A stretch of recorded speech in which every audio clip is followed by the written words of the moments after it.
Prvé cvičenie budú výtlaky na hánky, kde je vlastne dôležitý pohyb vytlačenia na svoje hánky z pozícií na päte dlane. Čiže s celou dlaňou som na zemi. Palec nechcem práve že ani použiť. Čo je najdôležitejšie, zaťažiť tieto dva prvé prsty, ukazovák a prostredník.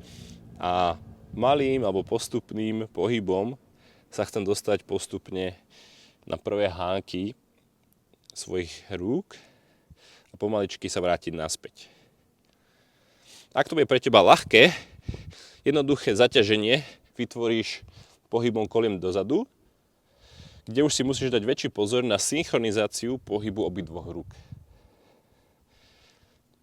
Ak to je znova pre teba ľahké, môžeš do klikovej pozície, síce rozkročmej, aby nebola stále príliš ťažká a snaž sa vytlačiť takto pozíciu znova naraz na obidve ruky.